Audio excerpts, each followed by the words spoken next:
Hey guys, this is Adam from RC Logger, and today we are going to do a build video of the RCI 650. This is a quadcopter. It's got Scorpion motors and a very advanced electronic system. I'm going to try to cover as much as I can. I may go back and cover another area or two that I miss along the way, so you have to bear with me. So today we're going to build, and then we're going to do some firmware upgrade videos down the road to understand the tweaker software that goes along with this quadcopter. For those of you that don't know, there is a program that you can download to your computer, and you can actually tweak the various functions, flight modes, stability features of this type of quadcopter to maximize the potential. So bear with me. This is probably the second build video I've done of this product itself. I did the first one and I wasn't really happy with the way it turned out, so we're back for round two.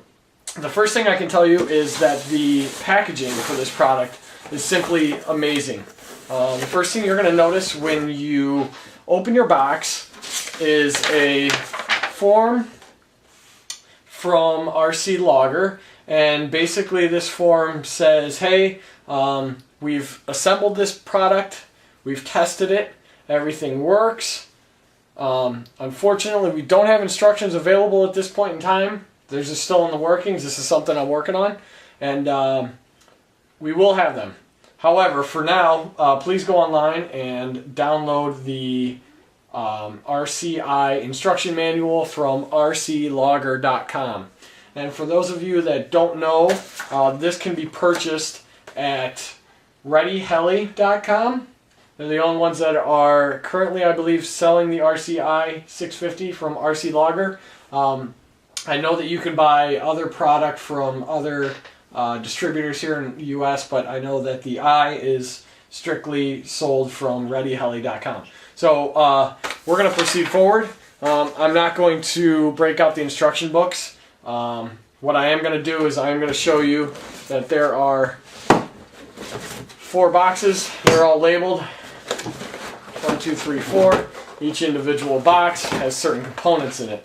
For example, this box contains some motors and some propellers.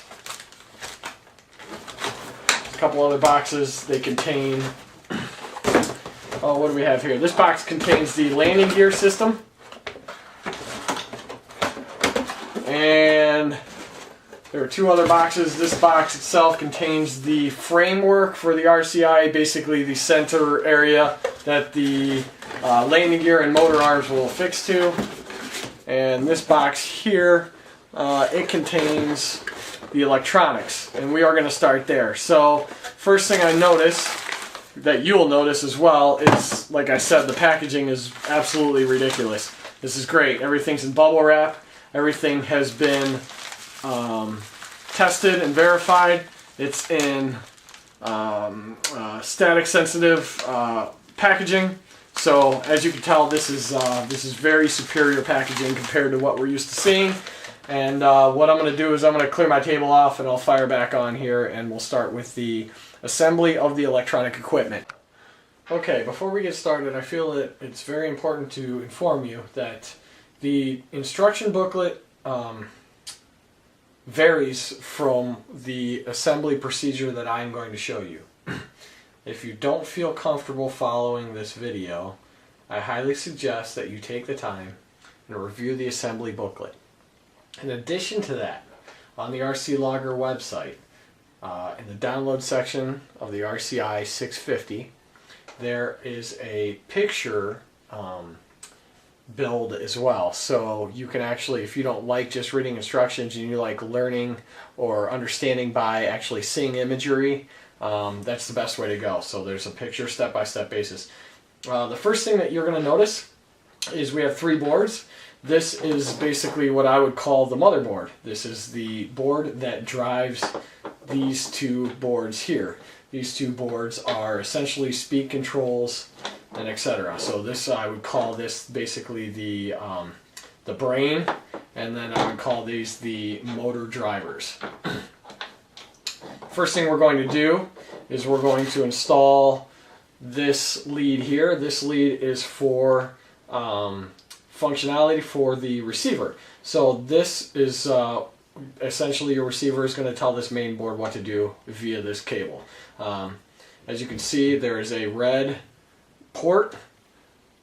And let me make sure I'm in the zone here. Okay, there's a red port and a red clip.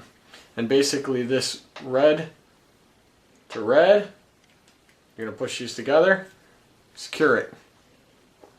Pretty straightforward and simple. Now you're going to notice also on this close-up that there's some arrows here. These arrows are critical. They're telling us the direction that the board will be placed in the mainframe, and we're going to get to that in a little bit. Alright, so the next step is to connect the main board to the PC boards, the motor driver boards.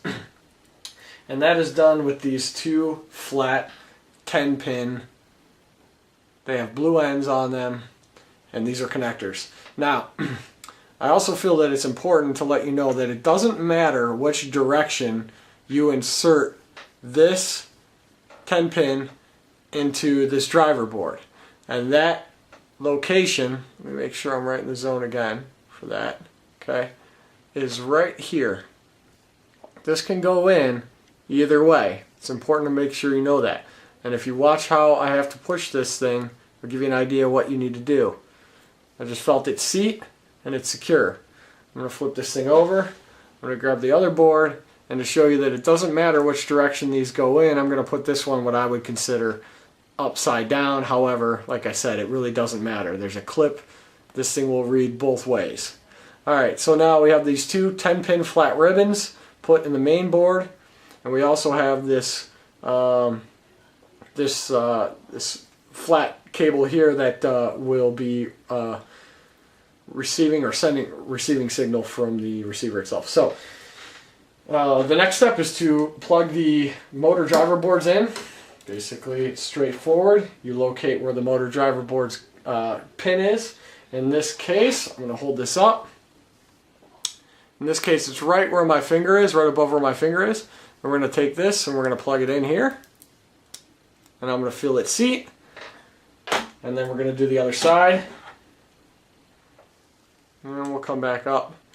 And I'll have to set this down. I don't have enough hands. And we'll plug this side in as well, and you'll feel it seat. Now, like I said, I have the ribbon in upside down on this one, what we would consider upside down, but it really doesn't matter. It's going to read either way. Okay, so that's the assembly of the electronics, and what we're going to do next is we're going to mount them into the frame unit. I'm going to veer a little bit from what the instructions say to do. I just found it a little easier, so that's what we're going to do next.